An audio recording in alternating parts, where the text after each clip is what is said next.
estabas mencionando vos en el análisis político de Eduardo Lune Menem, y yo le agregaría a lo que dijiste el avance también sobre organismos del Estado, sobre todo sobre organismos del Estado que manejan presupuestos millonarios, cajas muy importantes. En este caso me refiero precisamente a la aduana, ¿no? Porque se conoció hoy el nombramiento de otro Menem, que es Jorge Horacio Menem, en un cargo allí en la aduana como director de Reingeniería de Procesos Aduaneros, reemplazando a Miguel Luengo. Entonces ahí también hay que empezar a mirar no solamente el armado político, sino también, bueno, lo que sucede, ¿no?, con el poder real o el manejo de ciertos organismos dentro de la estructura del Estado que manejan recursos, que son cajas importantes, que manejan fondos millonarios y que en este caso han quedado también con otro apellido Menem en un cargo relevante, ¿no? En un cargo relevante. Es muy importante esto que decís, porque además la aduana tampoco ha cambiado demasiado, me da la impresión, en cuanto a la forma, los métodos,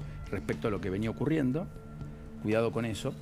Y segundo, Lule ya había tenido mucha participación en nombramientos de ANSES y PAMI sí, a nivel del interior del país, donde efectivamente allí desembarcaron puestos básicamente políticos para construir política. Sí, sí, por eso digo, son cajas muy, pero muy importantes. Y después el gran tema hoy, ya prácticamente en la víspera de lo que es la vigilia de la movilización universitaria, varios datos políticos, por supuesto que el gobierno ya a través de diversos comunicados y el posicionamiento público tanto del secretario de Educación Torrendel como de otros referentes del gobierno, el propio Manuel Adorni, salió a dar una discusión que corre o excede el tema salarial, que es el que tiene como protagonista el reclamo de mañana, para hablar de la politización de la marcha, de la utilización política que van a hacer sectores partidarios opositores al gobierno, la CGT, bueno, Grabois y muchos convocantes. Ahora, en paralelo también está pasando que muchos diputados y senadores están mirando lo que va a pasar con el veto, que va a ser prácticamente coincidente con la movilización, porque los 87 eran los 87 héroes, sí, 87, ¿no? Los 87 héroes, bueno, parece que no van a estar en este caso dispuestos todos ellos. De manera monolítica como hasta acá. Exactamente, a evitar el veto presidencial como ocurrió con el tema jubilatorio. Sin ir más lejos, hoy Martín Lustó dijo que esperaba que no ocurra lo mismo que con aquellos 5 diputados que cambiaron sus posicionamientos respecto al tema jubilatorio, que esta vez no pase y que si no las sanciones se hagan efectivas. En el Senado dicen que el número está holgado para los 2/3 porque se necesitan mayorías especiales para ratificar, claro, para rechazar el veto y ratificar la ley. Bueno, y hay que ver qué pasa en la Cámara de Diputados, así que el gobierno tiene que mirar con mucho cuidado lo que pase mañana, más allá de que lo que se olfatea o lo que se anticipa es que la convocatoria, como tiene esta vez un andamiaje, si querés, menos espontáneo, porque hay movilización, porque hay agrupaciones político-partidarias, porque hay centrales sindicales que adhieren y apoyan, y muchos impresentables que van a aparecer ahí tratando de tener algún protagonismo. Ojo, porque el gobierno va a tratar de darle o de deslegitimarla por estos motivos, pero ahí hay, bueno, una profunda raigambre de grandes sectores de la sociedad, de la clase media, ¿no? Pero no estás juntando demasiado enfrente, ¿no? Querido Pablito, bienvenido. Sí, ¿cómo estás, Paulino, Débora, compañeros? A fines de la semana pasada hablé con alguien que era una de las personas que tenía que tomar la decisión o por lo menos aportar algún comentario con respecto al veto. Había mucha precaución, no digo temor, pero sí mucha precaución con respecto a la reacción de la sociedad a partir del veto. Es decir, no es lo mismo meterse con algunas cosas que con los universitarios y con los jubilados, porque en la Argentina la universidad es sinónimo de ascenso social. Innovación Federal, por caso, diagonal, que es el bloque, diagonal, no hay grita. Correcto, que es el bloque de diputados cercano a los gobernadores que validó con la abstención el veto presidencial en el tema jubilatorio. En este caso todavía no se pronunció, y en la Casa Rosada algunos mensajes llegaron diciendo: nosotros en esta no acompañamos. Después, los 37 del PRO podrían ser menos. Bueno, hoy hablamos con Ritondo, perdón, porque ahí hay un signo de interrogación. Yo desde hace varios días, cuando alguno de los diputados del PRO viene aquí al canal, le preguntamos y dicen: no tenemos posición todavía, lo tenemos que discutir. No hay ningún posicionamiento público del PRO respecto del tema universitario. Porque están sacando la cuentita hasta con los decimales. Porque además yo creo que hay un mensaje... No me conviene, quieren ver cómo va a ser la movilización, quiénes van a ir, cuántos van a ir. Política va a ser también, ¿no? Sí, probablemente. Los 3 del MID yo creo que por ahí están. Los 3 catamarqueños del bloque Independencia, los aliados de Jalil, probablemente acompañen, no lo sabemos. Hay que ver si llegan 87. Si se caen algunos radicales de los que invalidaron la ley sobre la nueva fórmula de movilidad jubilatoria, es decir, apuntalaron el veto del presidente Milei, yo creo que no está el número. Por eso se especuló hasta último momento con no ejecutar el veto. Formalmente va a ser sobre el cierre del plazo que la Constitución le asigna al presidente, ese veto, que eventualmente sería total, aunque alguna versión explicaba el fin de semana que tal vez podría ser parcial para justamente evitar un fracaso. De todas maneras, el gobierno no quiere levantarse de la mesa de negociación con el sector universitario en general. Sí, pero si plata no tiene y fondos no tiene, yo creo que algunos le tomaron ya también el pulso al gobierno. Bueno, yo te cuento cuál es el plan del gobierno, al menos en las últimas horas. El gobierno tiene la expectativa de que los universitarios acepten estar al final del camino entre los mejores pagos dentro del Estado, pero por debajo de la inflación. ¿Se entiende esto? El gobierno entiende que el sector universitario es difícil, es delicado en términos políticos y estaría de acuerdo con tender un sendero de aumento en los ingresos, pero en términos reales seguiría estando por debajo de la inflación. Pensá que los estatales firmaron no ATES y UPCN 2% en septiembre y 1% en octubre. Eso es inviable en cualquier paritaria. Hoy se conoció el 8% de empleos de comercio. Van a tener un ingreso inicial a partir de los 926.000 pesos, porque hay un aumento de más del 4% en octubre y un casi 4% en noviembre. Empleados de comercio, que es uno de los gremios más importantes que tiene la Argentina. No recuerdo cómo fue la negociación anterior de comercio, pero no está tan mal por estos meses. No, pero por eso digo. Estás empatado por lo los menos. universitarios Si la idea del dicen, gobierno es validar a los propios paritarias en torno al 1,5, 2% para un sector que vino corriendo de atrás y que ha pagado también parte de los platos rotos, no digo ni bueno ni malo, pero es descriptivo, da la impresión que poco plataforma a ver. Bueno, los universitarios dicen, nosotros venimos con un 50% de atraso. El gobierno en la última oferta era 6.8, ¿no? Sí. Ahora, lo que está en la ley, Pablo, por ahí sería bueno aclararlo, el conflicto o el meollo de la discusión con el gobierno es que la ley prevé aumentos salariales vinculados, atados a la inflación, y esa es la indexación, que no digamos, que el gobierno... universitarios. Claro, ahí me parece que hay una discusión y además, difícil de saldar. Quitó el capítulo que asignaba, porque lo suspende por la emergencia económica, el 6% del Producto Bruto para la educación. Que venía de 2005, de creo. 2006, que fue la única ley sí, por consenso que votaron todos, federal educativa, la impulsó Filmus, bajo el gobierno de Néstor Kirchner, la acompañó la oposición, que pese a ello además solo un año se cumplió, vale la pena también decirlo. Pero esperen que quiero presentar a Ivana Templado, que está con nosotros, economista de la Fundación Fiel. Ivana, ¿cómo le va? ¿Qué dice? ¿Cómo anda? Muy bien. ¿Están corriendo de atrás? ¿Cómo está el financiamiento? Usted participa en Argentinos por la Educación, hicieron todo un relevamiento desde 1980 hasta 2022 de cuáles fueron las asignaciones. Para poner una película en el tiempo, ¿cómo está la universidad? 1, 2, ¿qué ha pasado en los últimos meses? Bueno, efectivamente el informe de Argentinos que fue acompañado, digamos, también con Alejandro Morduchowicz, que fue el economista que básicamente llevó esto adelante y que lograron armar esa película larga, digamos, de 40 años desde casi el inicio de la democracia, un poco antes, que es muy importante para poner, digamos, en perspectiva efectivamente lo que pasó con el financiamiento educativo.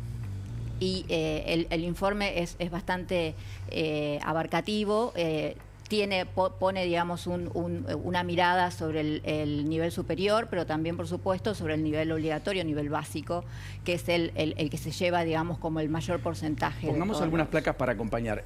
Gasto público educativo, el 1, para decirle al equipo de producción, gasto público educativo consolidado por año como porcentaje del Producto Bruto. ¿Lo tenemos? Así vamos rápido, haciendo alusión. Este es el porcentaje del PBI. ¿Ven? Solo un año, que fue el 2015, 6% del PBI. Es el único año que se llega al 6% del PBI, y la ley, digamos, había sido ya promulgada en 2005. En realidad, la ley de financiamiento educativo en 2005 y en 2006, la de Educación Nacional es la que pone el piso del 6%. Claro, correcto. Que en realidad el hecho de que haya puesto el piso significa que de ahí para arriba podés gastar lo que quieras. O sea, no se cumplió nunca durante el kirchnerismo. Un año. Solo Cristina Fernández de Kirchner en 2015.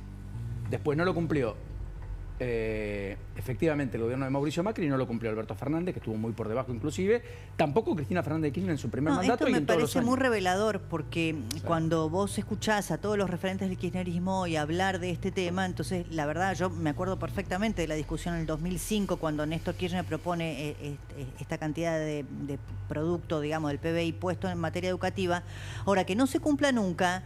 O sea, realmente, o sea, entonces vos decís, si no se cumple, ¿cuál es la discusión? ¿Cuál es la discusión respecto del veto? ¿Cuál es la discusión respecto del Parlamento? ¿Cuál es la discusión respecto de la ratificación o no de la ley? Si en la Argentina no se cumplen. Después tenés, mira, el gasto público en educación consolidado de las provincias, que me parece que es el 4, gráfico 4, para poner datos y describir un poco qué está pasando, para entender un poco. Bueno, fíjense, educación superior y educación básica, que es la que crece fuertemente desde el 2005 en términos de inversión pública consolidada de las provincias, ¿correcto? Sí, ahí en realidad lo que se ve, digamos, cuando es que efectivamente el mayor esfuerzo, digamos, viene del lado de las provincias, porque en realidad son las que tienen bajo su responsabilidad toda la educación obligatoria, que es desde nivel inicial hasta final de secundario, con lo cual, y la ley ya de 1983 cuando transfiere tanto la tarea, digamos, la responsabilidad y el financiamiento para las provincias, a partir de ahí es cuando ya se empieza a ver el crecimiento, por supuesto, tan grande que tiene el aporte de todas las jurisdicciones a lo que al gasto, digamos, en educación. Igual el pico estuvo en 2015, 2016, 2017. Sí, hay una diferencia también en que si lo miramos como porcentaje del PBI o si lo miramos en precios constantes como está ahí.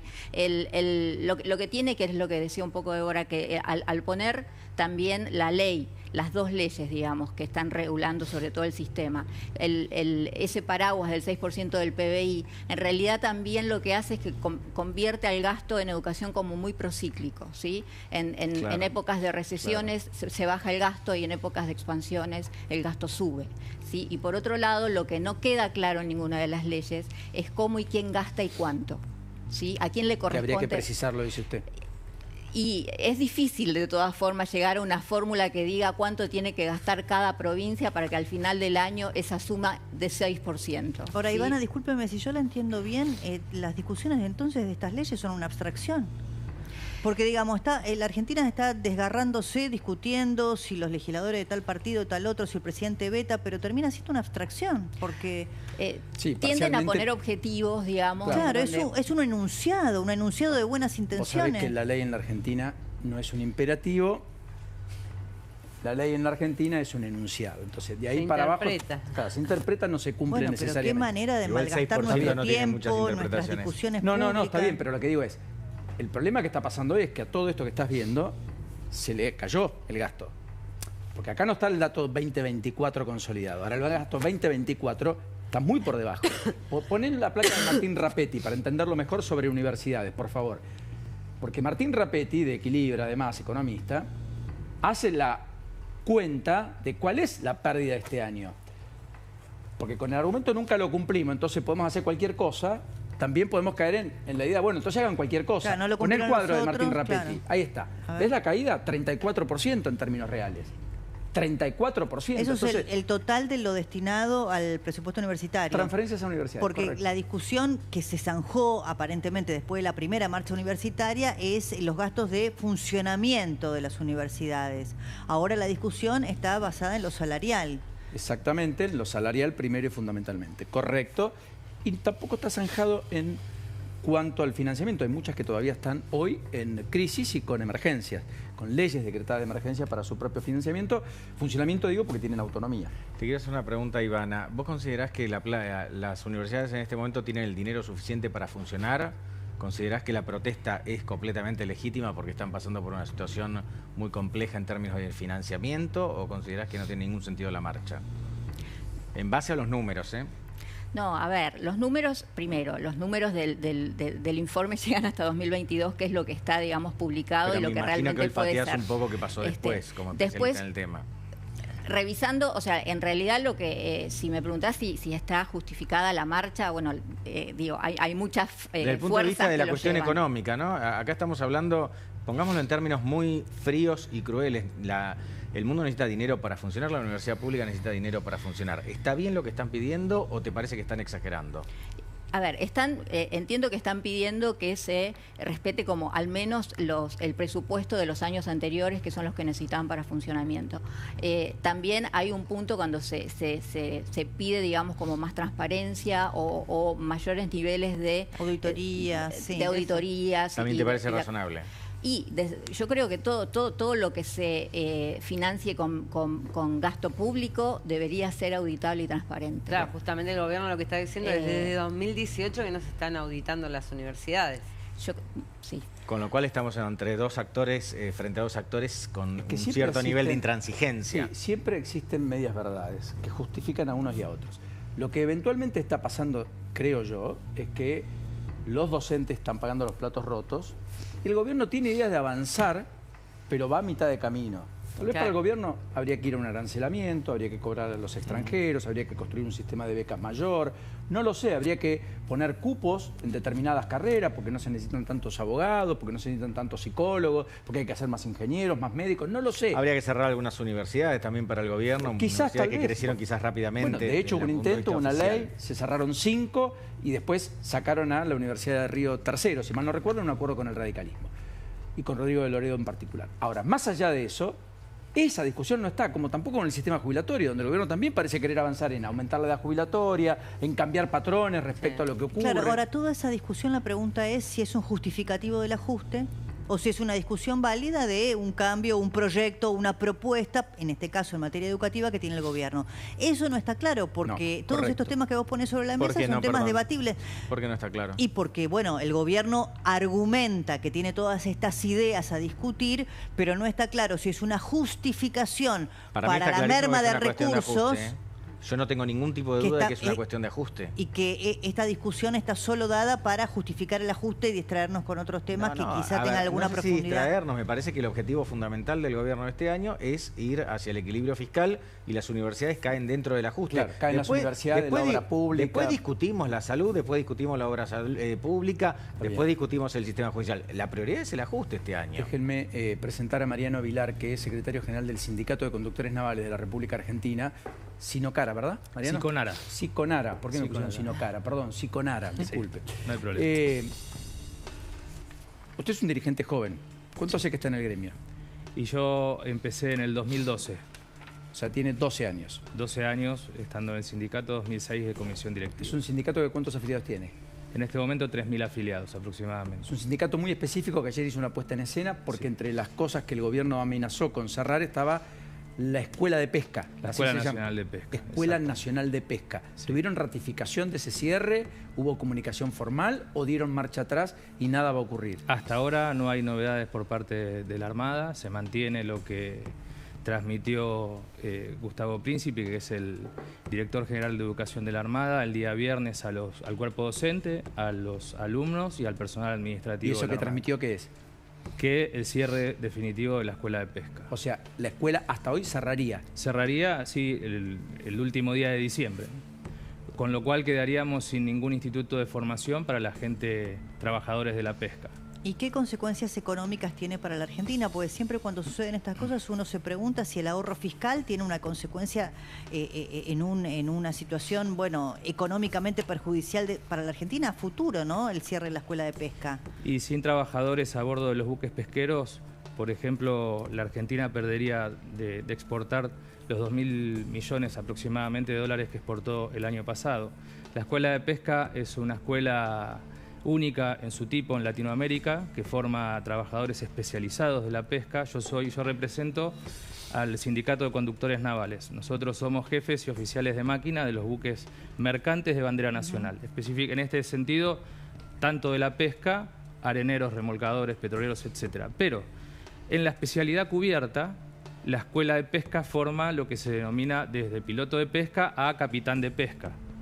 Y esa es muy específica, no existe en la Argentina otra escuela que forme esta especialidad. Claro, en el costo-beneficio, el costo económico para la Argentina es mayor cerrándola que siguiendo adelante con su funcionamiento. Pero, claro, hoy el gobierno anunció el cierre de una empresa estatal ferroviaria, despidió casi 1.400 personas, eliminó 23 cargos jerárquicos, esto es lo que dijo la Secretaría de transporte de la Nación, se eliminó el Instituto Argentino de Transporte, un ente creado en 2014, se cerró el Museo del Traje, lo visitaban 46 personas por día, el gasto en personal superaba los 66 millones de pesos por año. Entonces, cuando vos me decís Museo del Traje, Sí, tiene lógica. qué sé yo, Tiene por ahí dale que va. tener sentido. Casa de la Moneda, disolverla, 1000 empleados, Adorno y tuiteó, después borró, No, yo no pero- sé qué va a ocurrir. No lo sé. Ahora, la Escuela Nacional de Pesca, donde hay ¿cuántos estudiantes? ¿Hay más de 300, 400? 180 estudiantes en este momento. ¿Y las exportaciones en materia pesquera, dijo usted, cuánto eran para la Argentina? Aproximadamente 2.000 millones de dólares. ¿Y esta gente Lo paga, que- paga para estudiar o es público? No, hay una carrera que es pública, la de piloto de pesca y el inicio, digamos, de conductor de máquinas navales, pero después sí es arancelada. Con lo cual da cursos que se pagan hasta 400.000 Ahora pesos. yo en un pregunto, semestre. a riesgo de ser un poco antipático, ¿y Sí. si ponemos una escuela de pesca privada, ahora que Bueno, sea la pública? ese es el problema, ¿no? Digo, no sé si se puede. No, arancelar sí. Arancelar sí Esta se es la puede, escuela Pero digo, pero porque no ponerla privada. ¿es necesario porque- que sea pública? Sí, por supuesto. ¿Por Desde qué? nuestro punto de vista es necesario que sea pública y que esté en la órbita de la Armada Argentina. Claro. Nosotros cumplimos un rol fundamental a bordo de los buques pesqueros y de todo el litoral marítimo. Tenemos 5.000 kilómetros, casi 6.000 kilómetros de litoral marítimo y fluvial la Argentina, con lo cual la presencia nuestra es fundamental. Lo vemos, por ejemplo, todos los eneros cuando hablamos de los buques que vienen a depredar el mar argentino, de la milla 201. Nosotros estamos de este lado del barranco, digamos, ¿no? De la pared, ejerciendo soberanía. La Marina Mercante tuvo un rol fundamental durante la Guerra de Malvinas, tuvimos muertos, aproximadamente 18 marinos mercantes, precisamente 18 marinos mercantes perdieron la vida, siendo la mayor cantidad de bajas civiles. El rol de la pesca durante el conflicto fue fundamental porque los buques hacían que estaban pescando, ¿no? Bajando la velocidad, pero en realidad estaban avistando y haciendo inteligencia. Un buque pesquero, el Narwhal, fue hundido en el marco del conflicto, perdiendo la vida Omar Rupp, que fue el contramaestre. Entonces pensar que la Armada, y es una escuela que tiene ya, como te decía, 50 años de trayectoria, ¿no?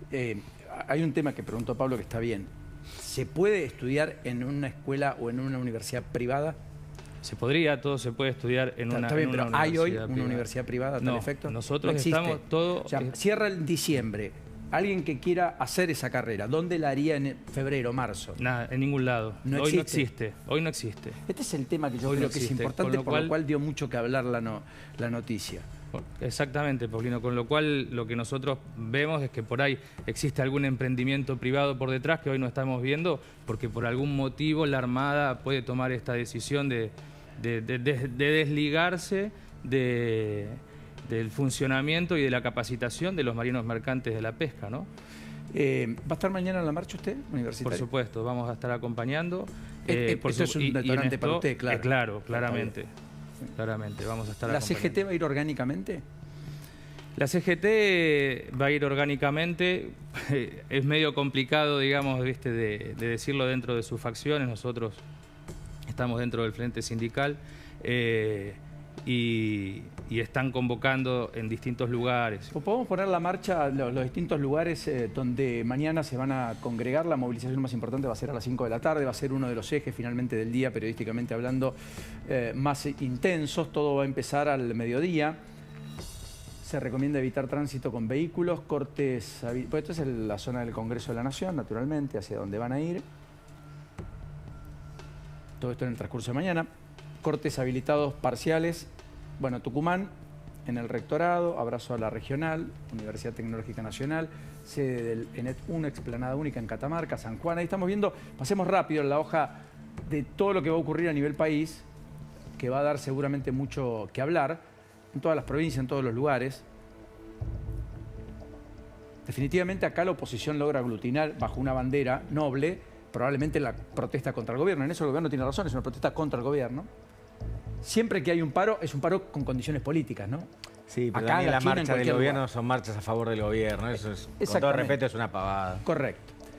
Bueno, así que todo eso va a ser parte de la geografía del día de mañana. A mí me queda, Ivana, la pregunta del millón, porque ustedes relevaron hasta el 2022. Ya voy con Lourdes en términos judiciales de un capítulo no menor que quiero que ustedes escuchen en minutos nada más. Usted dice en términos económicos, ¿cuán importante es la ciencia, la innovación, la tecnología, finalmente las universidades, etcétera, para un país? Y la eficiencia en el gasto en esos lugares, que es lo que el gobierno también reclama. A ver, que el capital humano, digamos, justamente se denomina capital humano, es uno de los motores del desarrollo de los países, ya fue demostrado, digamos, y hay teorías económicas basadas en eso. Pero es importante también destacar que la construcción del capital humano, antes estaba muy pensado que la acumulación de años de escolaridad era lo que llevaba al desarrollo de los países.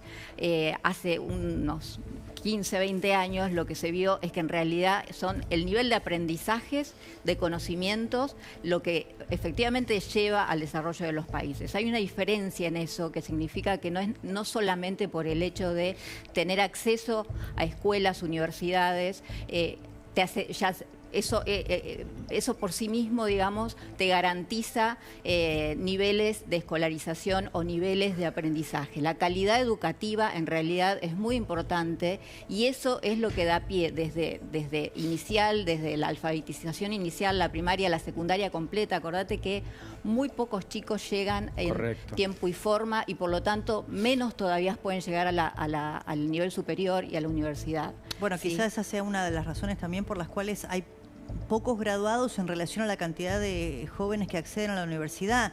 Como el ingreso es irrestricto, bueno, muchos, los que tienen las posibilidades, por supuesto, acceden a la universidad y los graduados son realmente pocos. El otro día me decía uno de los rectores, creo que de la Facultad de Farmacia, entre el 30 y el 35%.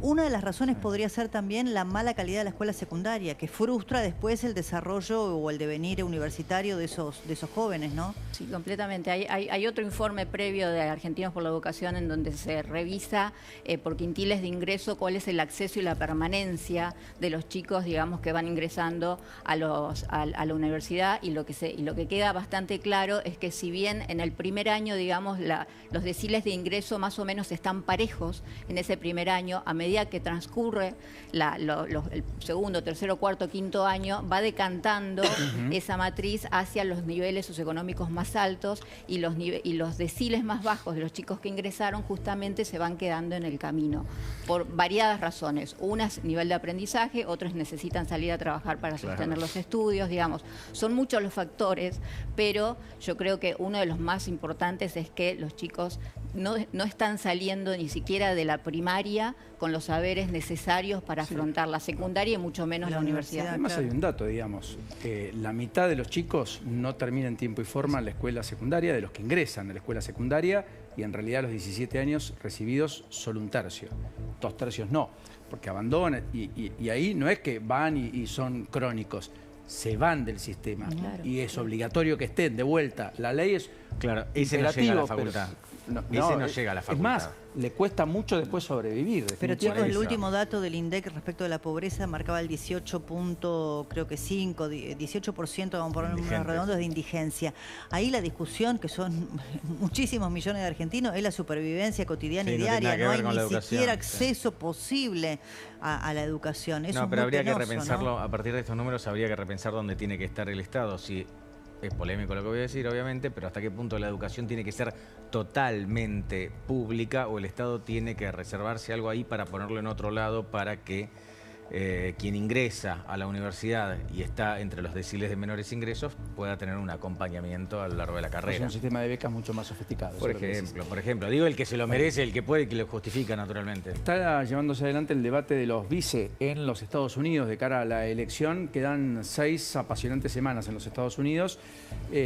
Veremos si tiene algún impacto después de la confirmación, además, de que el The New York Times va a jugar abiertamente, según dijeron, con Kamala Harris, la candidata demócrata. Sí, bueno, y si tiene algún impacto o incidencia lo que está pasando en Israel, teniendo en cuenta que hace pocos días nada más Donald Trump había dicho en uno de sus discursos de campaña que el triunfo de los demócratas, es decir, de Kamala Harris, era una condena a la desaparición del Estado de Israel porque, bueno, tanto Kamala Harris, sobre todo su candidato a vicepresidente, precisamente tiene posiciones críticas, ¿no? O no tan cercanas o procliven a apoyar a Israel en su legítima defensa.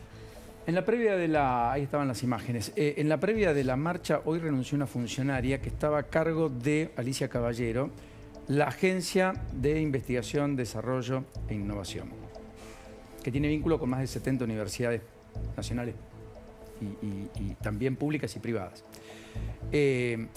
Lo hizo con una carta de renuncia, porque dice, no tengo cuenta en ex Twitter. Y dijo, en la práctica nada se podía resolver. Tenemos la carta solamente descriptiva. En la práctica nada se podía resolver, dijo. La funcionaria que se fue, digamos. ¿Está bien? Que dio el paso al costado. El gobierno dice que ahora va a efectivamente poner los fondos. Ponela la imagen, si la tenés. Ahí está. Esta es la carta que escribe no tengo y firma. X, les escribo por aquí. Exactamente.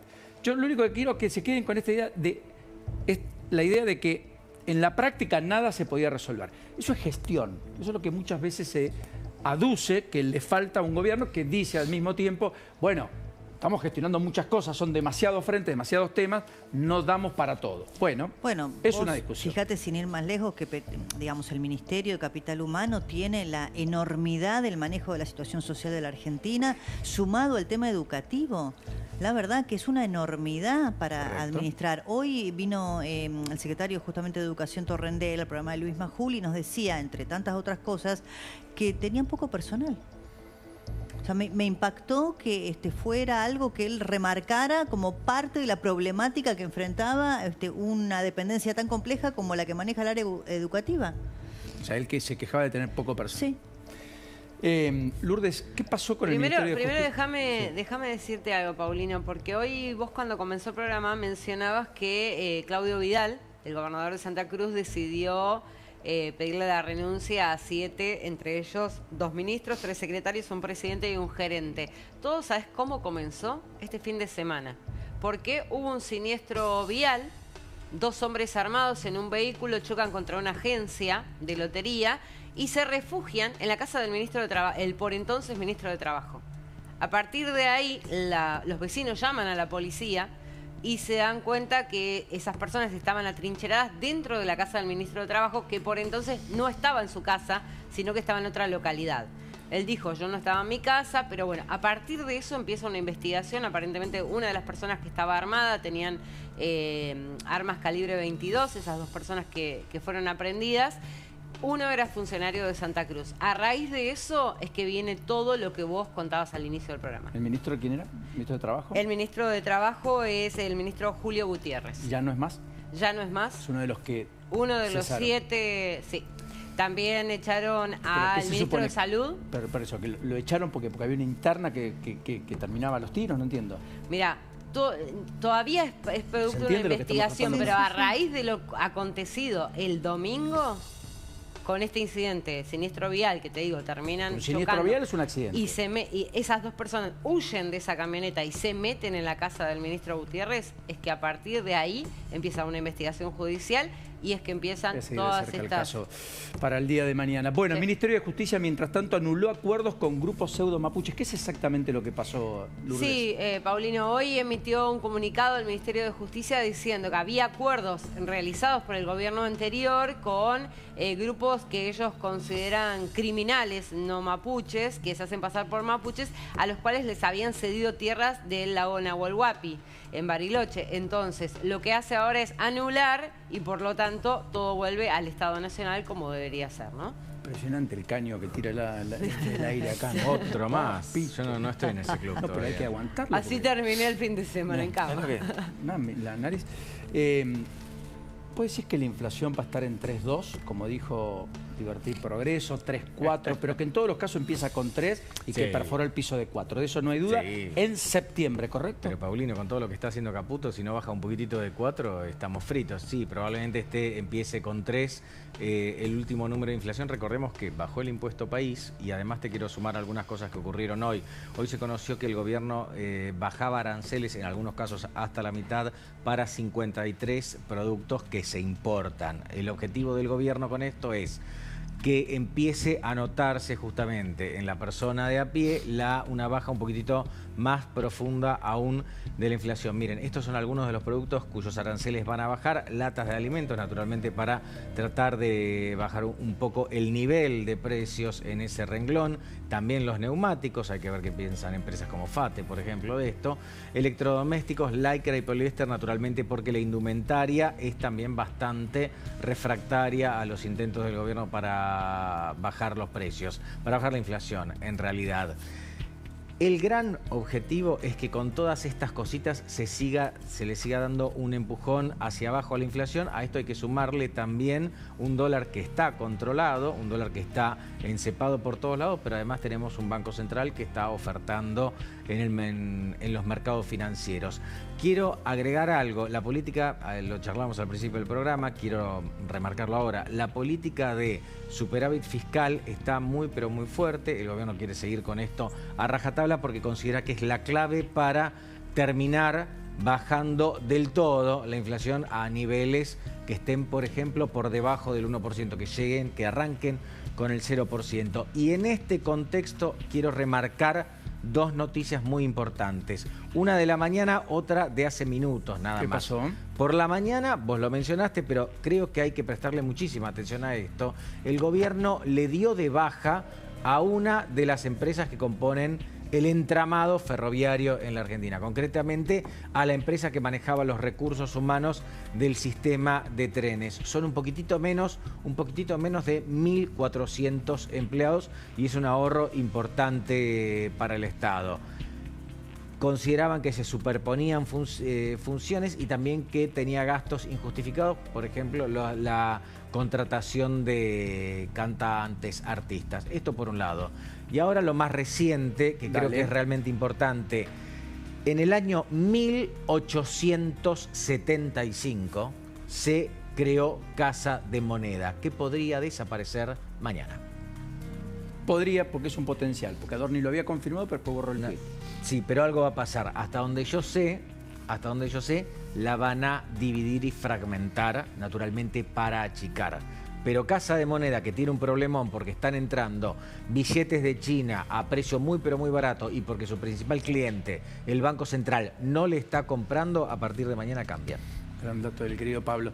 Entre las cosas que van a suceder, probablemente mañana habrá que estar atento a lo que pase, no solo con la marcha, sino con alguna decisión que se tome en materia económica. Eso dicen en el entorno del Ministerio de Economía. Veremos si hay algo relevante o no en el transcurso del día de mañana.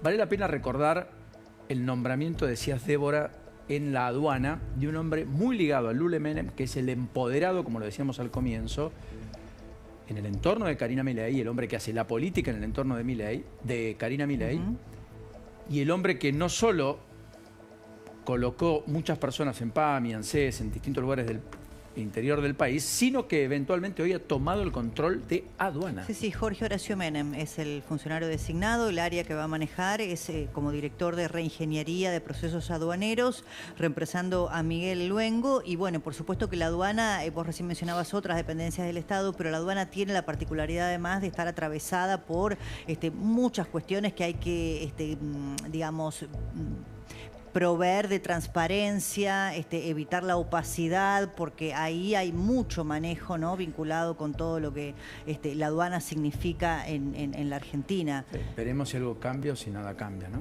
Y solo hay un traspaso de mando. Bueno, Mariano Vilar, gracias, muy gentil. Gracias, Paulino. Por este ratito y por en la noche. Ivana Templado, gracias como siempre. Gracias a vos. Muy placentero conversar esta noche con ustedes.